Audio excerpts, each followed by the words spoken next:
So final question for the panel, and then we're going to sort of break everyone out into two groups. So a bit more intimate gatherings where you can kind of discuss and reflect on what you've been hearing. If you haven't already kind of mentioned it, any kind of advice that you'd give to anyone sort of navigating, as we heard at the intro, further study choices or choices between study and work, or navigating their career choices. We'll make this fairly quick fire. So we'll just go around, hear one from anyone who'd like to go for it. Yeah, kind of one piece of advice for the audience, maybe thinking of your younger self, even if it's not much younger self. I'll start with you, Mervyn.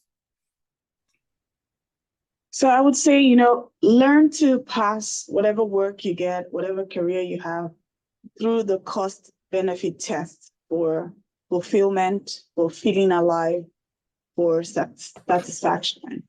And if that work or career passes the test, then great for you. If it comes along with a lot of pay, even greater. Because as a matter of fact, I think of pay or benefits or money like eating and sleeping for your health. You can sleep and eat good for your health, but if you overdo it, it can be harmful to you. If you seek money more than fulfillment, if you seek money more than, your satisfaction, your happiness, your feeling alive, it could drown out those things that make your life worthwhile. And if you focus too much on it, bad things can happen to you.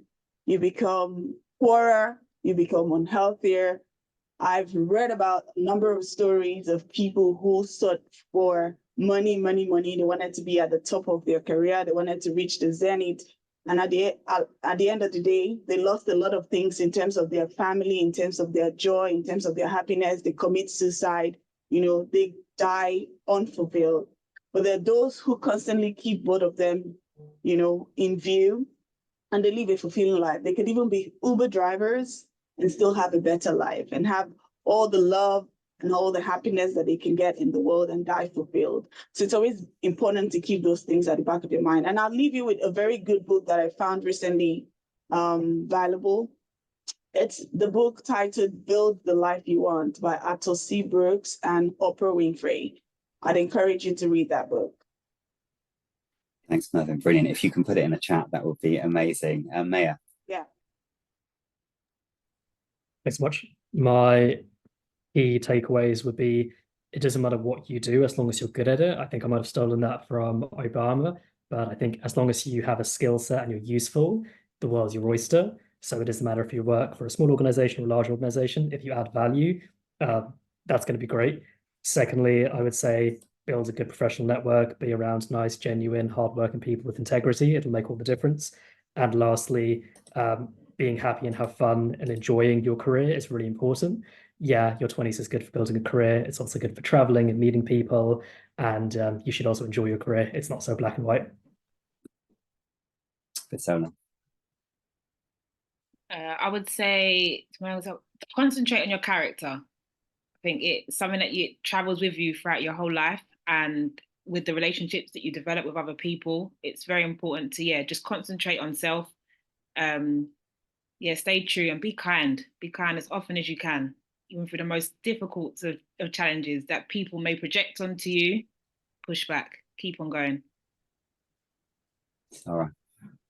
Yeah, I think I would agree. I think I would say be patient in every obstacle or any season that you're in, and just take what you can from it. I think, as Priscilla said, also just focus on being a good person. Make sure that your heart doesn't change, your values don't change along the way, especially if you're around other people. So yeah, I would say be patient and stay true to who you are. Right. That was me.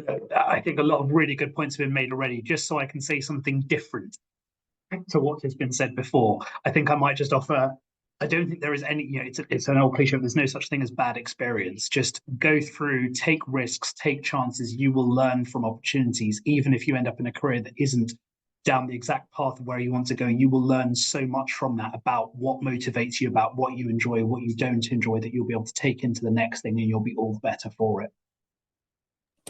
That's Rupa. Say you don't have to have the rest of your life planned out right now. You could not have imagined all of the things that we've experienced. We didn't know we were going to go through a pandemic. We're in cost of living. We're in a recession again. When I was a student, we were in a recession. So it's just all come around full circle.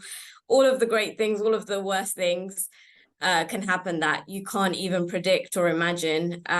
So give yourself grace that you don't have to have the whole path created and planned out to the T. Thanks, guys. Really, yeah, so much wisdom contained within that. So I hope, yeah, sort of many of those points are kind of heard and understood.